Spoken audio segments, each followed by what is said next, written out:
ফকির আইসা বলে, এ নবীর পরিবার, বড় ক্ষুধা রে, বড় ক্ষুধা, পেটে ক্ষুধার যন্ত্রণায় সহ্য হচ্ছে না, খাবার থাকলে কিছু দাও, আল্লাহর নামে কিছু দাও। আম্মাজান হযরতে উম্মে সালমা রাদিয়াল্লাহু তাআলা আনহা ঘরের মধ্যে কিছু নাই, এক ঘরের থেকে, এক বাসার থেকে আমার পয়গম্বরের খাবারের জন্য কিছু গোশত দিয়ে গেছে। এটা তো সামান্য একটু খাবার পয়গম্বরের জন্য রেখে দিলাম। ফকির কি আমি যাই বললাম, বাবা মাফ করো, কিছু নাই, দিতে পারলাম না। ফকির চলে গেছে। পয়গম্বর যখন ঘরে আসছে, উম্মে সালমা, এ উম্মে সালমা, খাবারের কিছু থাকলে দাও। হযরত উম্মে সালমা রাদিয়াল্লাহু তাআলা আনহা ওই যে সংরক্ষণ করে রাখছেন থাকের মধ্যে, গিয়ে দেখে এটা টুকরা নয়, গোশতের টুকরা নয়, পাথরের টুকরা হয়ে গেছে। আর সহ্য হয় নবীরে বলে, পয়গম্বর সুন্দর কিছু খাবার ছিল গো পয়গম্বর, বুঝলাম না, গোশতের টুকরাগুলো এখন নাই, গোশতের টুকরাগুলো পাথরের টুকরা হয়ে গেছে। নবী বুইজা ফালাইছে। নবী কয়, উম্মে সালমা রে, ইতিমধ্যে কি আল্লাহর নামে কেউ কিছু চাইছিল কিনা? আম্মাজান উম্মে সালমা রাদিয়াল্লাহু তাআলা আনহা কয়, পয়গম্বর কিছুক্ষণ আগে একজন ফকির আইসা বলছিল, বড় অভাব, ক্ষুধার যন্ত্রণায় কাতরাচ্ছি, থাকলে কিছু দাও। ঘরে তো কিছু নাই, আপনি কি খাবেন, এই জন্য দেই নাই। পয়গম্বর ডাক দেয়া বলে, উম্মে সালমা, আমার মালিক তো বড় মেহেরবান, বড় দয়ালু রে উম্মে সালমা, আমি যদি এই খাবারটা আমার পেটে নিতাম, তাইলে খাবারটা পাথর হয়ে যাইত। আমার আল্লাহ আগে পাথর বানায়া আমাকে সতর্ক করে দিলেন যে খাবার মিসকিনকে দেওয়া হয় নাই, এই খাবার কোনোদিন খাওয়া যাবে না। কোরআনে আল্লাহ ডাক দিয়া বলেন,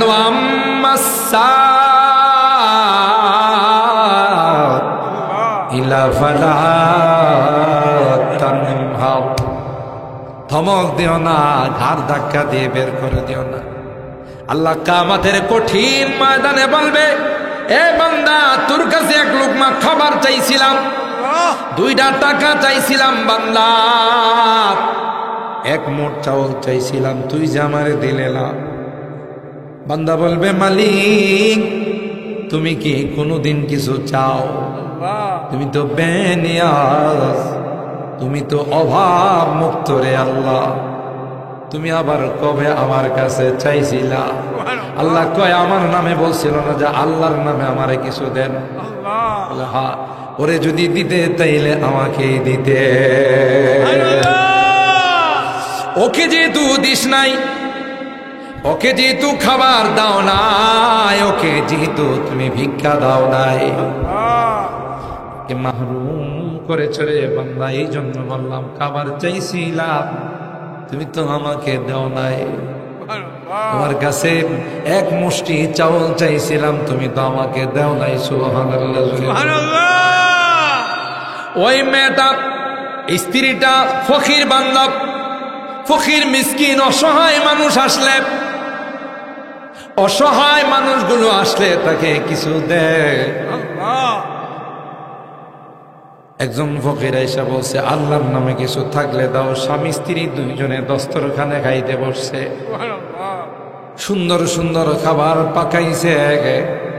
কিছু খাবার নিয়ে যখন স্ত্রী ফকিরকে দিতে গেলেন, স্বামী রাগে বায়ার হয়ে গেছে, এই তোর বাপের বাড়ির জিনিস, তুই যে ফকিরে দিতে গেলে আমি জানি কত কষ্ট করে কামাইছি, তুই কেন এখানে তাকে খানা দিতে গেলে? স্ত্রীর সঙ্গে ঝগড়া। একটা পর্যায়ে ওই যে ফকির বাহিরে দাঁড়িয়ে আছে, ফকিরটাকে ঘাড় ধাক্কা দিয়া কয়, আর বাড়ি পাইছিস না? এই বদবাক, তুই কেন আমার বাড়িতে আসলে? হাত ধাক্কা দিয়ে বের করে দিয়ে বাইর করে দিছে। ফকির হাত তুলে মালিক রে কর, আল্লাহ তোমার নামে চাইছিলাম, আমাকে তো কিছু দেয় নাই, বরং আমাকে অপমান করে ঘাড় ধাক্কা দিয়ে বাইর করে দিছে। কি বলেন, দোয়া কবুল না ফেরত? আরো জুড়ে কবেন, বহুত তালিব খুদা মিলতা, শিকস্তা দিল नहीं मिलता।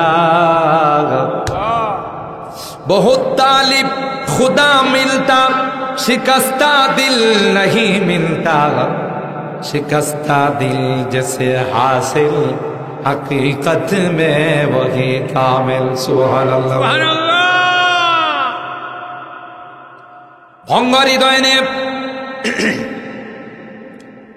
দিল ভাঙ্গা অবস্থায় ফকির মালিকের আদালতে বিচার দিয়া দিছে। আল্লাহু আকবার বলেন। আল্লাহ ফকির বানাইছো, মানুষের দুয়ারে দুয়ারে ঘুরে বেড়ায়, টাকা দেও নাই, ধন সম্পদ দেও নাই, আজকে ফকির হইলাম, এজন্য আমাকে ঘাড় ধাক্কা দিয়া বাইর দিছে। বিচারটা তোমার আদালতে দিলাম। আল্লাহ কয় বিচার দিছো, সাথে সাথে কবুল। সুবহানাল্লাহ। আল্লাহ কয় হেরে তো ধন দিয়া দেখলাম মনটা, দিয়ে ধন দেখে মন কেড়ে নিতে কতক্ষণ, ঠিক কিনা বলেন?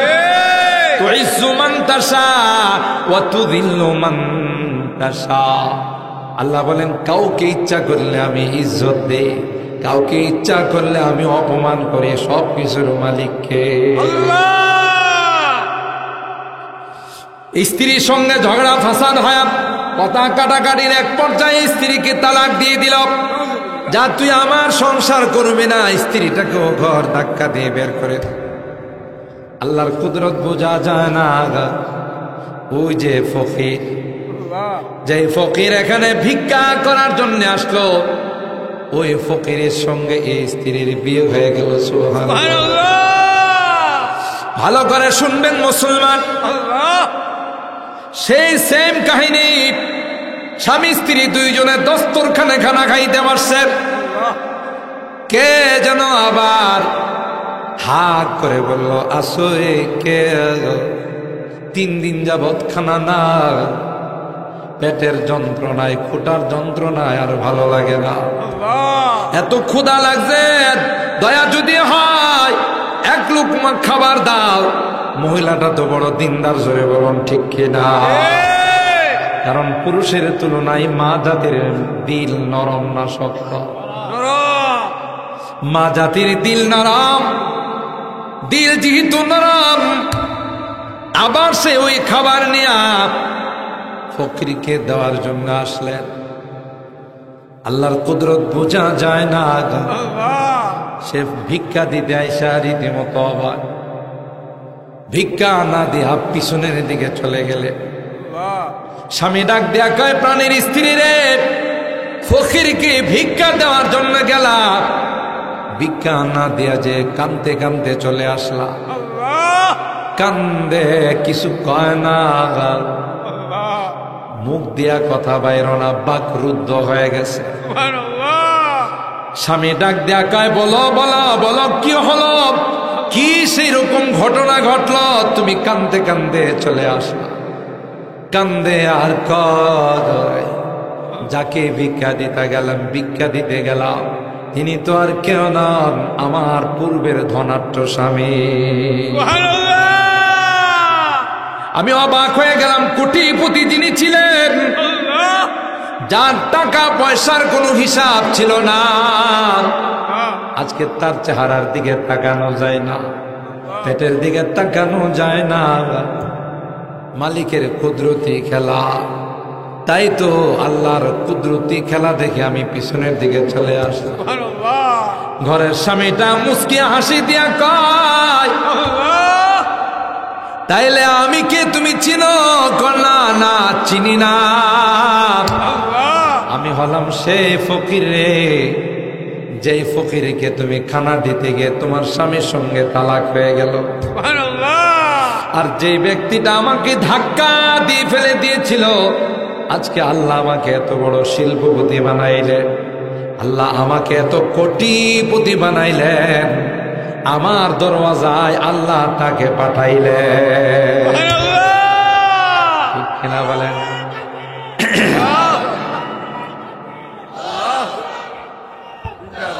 পানিটা পাল্টে দিতে, নতুন পানি দিতে। কার লীলা খেলা আর জোরে কন। এপার ভাঙ্গে উপার গড়ে, এই তো নদীর খেলা। সকাল বেলার ধনী রে ভাই, ফকির সন্ধ্যা বেলা। কবিরা এগুলো এমনি বানায় না। এপার ভাঙ্গে উপার ঘরে, এই তো নদীর খেলা।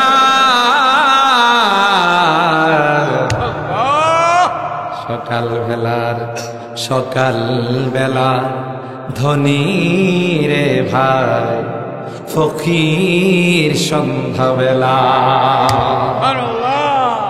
কুলিল্লাহুম্মা মালিকাল মুলক, কোরআনে আল্লাহ বলেন আপনি ডিক্লার দিয়ে দেন মালিকাল মুলক, সমস্ত ক্ষমতার মালিক কে? আল্লাহ। এ ভাই, কারুনের ভাই গরিব ছিল, খাইতে পাইতো না, সকাল বেলার খাবার হলে সন্ধ্যা বেলার খাবার মিলতো না, এরকম গরিব ছিল, অসহায় ছিল। মাল দৌলত কে দিয়েছেন? আল্লাহ। ইন্না কারুনা কানা মিন কওমি মূসা ফাবাগা আলাইহিম ওয়া আতাইনাহু মিনাল কুনুজি মা ইন্না মাফাতিহাহু লাতানূউ বিল উসবাতি উলিল কুওয়া ইয ক্বালা লাহু কওমুহু লা তাফরাহ ইন্নাল্লাহা লা ইউহিব্বুল ফারিহিন। সুবহানাল্লাহ। কারণ শিল্পপতি হওয়ার পর মালিয়াতা মাদ্রাসার কিছু হুজুররা গেছে যে আমাদের নতুন একটা বিল্ডিং হইতেছে, আমাদের মাদ্রাসায় কিছুদিন মোল্লারা দেখতে পারি না, আছে না এরকম? ঈদের সময় কোন কোন হুজুররা মার্কেটে যায় কাপড় কিনতে, পড়াইছেন হুজুর কো ভাই কাপড় কিনতে, ও আচ্ছা তাহলে বসেন। তার মানে দেখলেই মনে করে যাকাত চাইতে আইছে। এরকম কিছু মানুষ আছে না? আবার এমনও কিছু আল্লাহর বান্দা আছে, হুজুর আসেন, কাস্টমার পড়ে হুজুরের সাথে আগে কথা বলে, ঠিক না? ওই বেটার দোকান টপে আছে, কারণ এই আল্লাহর দেওয়া সম্পদ আল্লাহর রাস্তায়, ঠিক কিনা? কারণকে তার কওমের জাতির লোকজন 5টা উপদেশ দিয়েছিলেন। কয়টা? শুনবেন না? কষ্ট হইতেছে? এই 5টা উপদেশ বলে আজকের বয়ান শেষ। ইনশাল্লাহ আগামীকাল আবারও হবে, কিন্তু আগামীকাল এসার সাথে সাথে ইনশাআল্লাহ। আজকে তো অন্য জায়গায় প্রোগ্রাম ছিল, এই জন্য মেরাজুল সাহেব বয়ান করছেন। আগামীকাল এখানে আমি এশার নামাজ পড়ে বসে যাব ইনশাআল্লাহ। কে কে আসবেন একটু হাত তুলে আল্লাহকে দেখান। লিল্লাহে তাকবীর। আল্লাহ আমাদের হাতগুলো কবুল করেন, আমিন। ইন্না কারুনা কানা মিন কওমি মূসা ফাবাগা আলাইহিম ওয়া আতাইনাহু মিনাল কুনুজি মা ইন্না মাফাতিহাহু লাতানূউ বিল উসবাতি উলিল কুওয়া। 1 নাম্বার উপদেশ ছিল ইয ক্বালা লাহু কওমুহু লা তাফরাহ। কারণ অর্থ সম্পদ পায় আর নাচ গান করিস না, গানের আসর জমাইস না, নর্তকী দিয়া নাচাইস না, বেশি আমোদ ফুর্তি করিস না, বেশি তামাশা করিস না। লা তাফরাহ, কারণ আল্লাহর জমিনে বেশি তামাশা করা আল্লাহ পছন্দ করে না। কথা বলেন ঠিক কিনা? এটা ছিল 1 নাম্বার উপদেশ। লা তাফরাহ ইন্নাল্লাহা লা ইউহিব্বুল ফারিহিন। মুসলমান তো তামাশা করার জন্য আসে না, ঠিক কিনা বল? আয়েশা ইশরাত কে লিয়ে ইনসান নাহি, আয়েশা ইশরাত কে লিয়ে इंसान ही याद रख तू बंदा के मेहमान ही, याद रख तू बंदा के मेहमान ही। তুমি জামাই না যে শ্বশুর বাড়িতে যাইবা, ঘুমাইবা, মুরগির রান খাইবা, আল্লাহকে এনে কিছু কামের লাগিয়া পাঠাইছে। খুবই কথাটা দেখছেন নি? শ্বশুর বাড়িতে গিয়া ঘুমাইবা, শীতল পিঠা, সিরা পিঠা, পোয়া পিঠা, আন্দেশ পিঠা, যদিও নাই এটি করে না, ওই বাজার থেকে আইন না বাউরুটি খাওয়াই দেয়। শ্বশুর বাড়িতে যায় এগুলো খাইবা মজা মজা আর ঘুমাইবা, এটা শ্বশুর বাড়ি না, এনে কিছু কাম করা লাগবে। আল্লাহ কয় কিছু কর, কিছু আমল কর, এখন কিছু সঞ্চয় কর, এখন কিছু পুঁজি জমাই, ওখানে বসে বসে খাবে। সুবহানাল্লাহ বলেন। आयशा इशरत के लिए इंसान नहीं, याद रख तू बंदा है मेहमान नहीं, अज़बराए बंदगी है याद रख। তোমাকে আল্লাহ বানাইছেন বন্দেগীর জন্য, ইবাদতের জন্য বলে রাখো। এই দুনিয়াতে তামাশা করবে, বিশ্বকাপ ফুটবল খেলা দেখবে, ক্রিকেট দেখবে, রাত্রে তো জাগ্রত থাকবে, এটা তোমাদের কাজ নয়। যারা এই বিশ্বকাপ ফুটবল খেলা কোরআন দিয়া উদ্বোধন করছে, তাদের ঈমান আছে কিনা সন্দেহ আছে। কথা বলেন ঠিক কিনা? খেলা হালাল না হারাম? আরো জোরে বলেন। তাহলে যে হারাম জিনিস যদি কেউ বিসমিল্লাহ বলে মদ খায়, ঈমান থাকবে না যাবে? কথা কয় না, কারণ মদ হালাল না হারাম?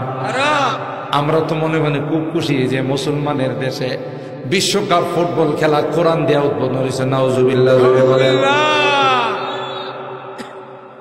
আল্লাহর কালামে খেলাধুলাকে হারাম করে দিয়েছেন, যেই খেলার কারণে ফরজ তরক হয়। বিশ্বকাপ ফুটবল খেলা মনে হয় ফুল প্যান্ট পরে খেলে না, হাফ প্যান্ট। হাফ প্যান্ট পরলে কি ফরজ তরক হয় না? হয় না। আর ফরজ যারা তরক করে, যারা টিভির সামনে দাঁড়ায়া দেখে, সবাই সমান গুনাহগার। এখন অনেকে কইবেন যে এতক্ষণ তো তফসিরটা ভালোই লাগছে, এখন ফুটবল খেলা বলে দেখা যাবে না। হুজুরে তো এটা উল্টা পাল্টা কথা কইতেছি রে। নায়েবে রাসূল আমাদের যা বলার বলবো, রাগ হন আর খুশি হন, ঠিক কিনা বলেন? কারণ আমরা যদি না কয়, আল্লাহ কব তোরে নায়েবে রাসূল বানাইছিলাম, কইছস না কি লাগে? ও নন্দনপুর তাফসিরওয়ালা আর বুঝে টিয়া কম দিব দিকে কইছস না। তখন যদি পিটন দে, তখন কই যাবো কর? এই জন্য হক কথা বলতে হবে। আল্লাহ কই ফুটবল এখানে খেলিস না, ফুটবল খেলা দেখিস না, বিশাল মাঠে আমি ফুটবল খেলার ব্যবস্থা করব। গান শুনিস না, জান্নাতে গান শোনার ব্যবস্থা করব। নেশা করিস না, মদ খাইস না, আমি আল্লাহ মদের নহর দিয়ে দিব। সুবহানাল্লাহ। তাহলে বুঝা গেল এই তামাশা, আমোদ ফুর্তি, নারীবাজি, এগুলো ইমানদারদের কাজ নয়, এগুলো বেঈমানদের কাজ। কথা বলেন ঠিক কিনা? এই জন্যই এদের মধ্যে বৈবাহিক সম্পর্ক নাই। ইউরোপ কান্ট্রিতে আপনি যদি কোনো মানুষকে বুম মারেন যে তোর বাপের নামটা কো, 14 গোষ্ঠীও বাপের নাম কইতে পারবে, বাপ হই নাই, বাপের নাম কবু করতে। যেমন কুকুরের বাচ্চারা যদি জিজ্ঞাসা করেন, বাজান তোর আব্বার নামটা কত, তখন কুকুরের যদি বাচ্চারা যদি আল্লাহ জবান খুলে দিত, কুকুরের বাচ্চা কইতো বুঝলাম না, আমার তো শিক্ষিত মনে হয়। আর না, আমার আব্বার নাম যেখানে আমার মা নি জানে আমার বাপের নাম। সাতিয়ানের কুকুর গেছে নন্দনপুর, নন্দনপুরের কুকুর গেছে মজলিশপুর, মজলিশপুরের কুকুর গেছে শাহবাজপুর, শাহবাজপুরের কুকুর গেছে মাধবপুর। পুরো সব কইলাম আর কি, বুঝলেন না? আর কিছু কইলাম না। কোন জায়গাতে গিয়া কি হয়েছে, কেমনে আইছে, এটা আমার মাও তো লিস্টে রাখে নাই। এলে একটা পশুর জিন্দেগি, জঙ্গলের পশুর বাচ্চাদের যেমন তার মার কোন বাবার কোনো ঠিকানা নাই, মানুষ হয়ে যদি তার বাবার ঠিকানা না থাকে, এত পশুর চেয়েও আরো নিকৃষ্ট।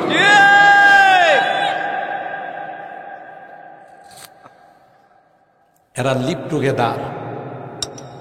আমার এক মুসল্লি ছিল, রিটায়ার্ড পার্সন, আর্মি, পাকিস্তান আমলের আর্মি ছিল। আমার দাদারা গেছিল ইতালি চিকিৎসা করবার। একদিন আমার চার দাওয়াত দিয়েছে, দাদা আয়েন আসরের সময়টা পয়সা চা খায়। গেছি বলে দাদা ইতালিতে গেছিলাম, আল্লাহ যেন আমার জীবনে আর ওখানে না নেয়। বুঝছেন, বড় মানুষ তো। আমি কি দাদা হয়েছে কি, দাদা নাতি সম্পর্ক তো। ওই দাদা এটি ক যাবো না, এমন বেহায়া বেশরম রাস্তাঘাটে আকাম কোকাম শুরু করে। আস্তাগফিরুল্লাহ বলেন। ওই যে আমি একটা বুড়া মানুষ, আমার দাড়িগুলো পাকা, বাসে উঠছি, আমি যে কি করবো লজ্জায় শরমে সিটের নিচে মাথা দিয়ে রাখছি। এমন বেহায়া বেশরম বেলাজা এরা আমার দেশের নারীদেরকেও এদের মতো রাস্তা ঘাটে স্টেশনে দোকানপাটে আকাম কোকামে লাগাইতে চাই বলেই কিছুদিন আগে এগুলো পোশাকের স্বাধীনতার নামে ল্যাংটা হতে চায়। এরা ওই কালচার গুলো আমার দেশে আমদানি করতে চায়। জানে না এ দেশে এই সমস্ত বিজাতীয় কালচার আমদানি করতে গেলে দাঁত ফালাই দিবে। কথা বলেন ঠিক কিনা? এদেশের মুসলমান পীর আউলিয়ার দেশের, এদেশের মানুষ ফখরে বাঙ্গালের দেশের, এদেশের মানুষ রাইসুল মুফাসসিরিনের দেশের। কথা বলেন ঠিক কিনা? হযরত হাফিজ জি, হযরত আথার আলী, হযরত খতিব আজম সিদ্দিক আহমদ রহমতুল্লাহ আলাইহির দেশের মানুষ, মুফতি আমার শফির দেশের মানুষ, হাজী ইউনুস রহমতুল্লাহ আলাইহির দেশের মানুষ, হযরত সদর সাহেবের দেশের মানুষ, আথার আলীর দেশের মানুষ। কথা বলেন ঠিক কিনা?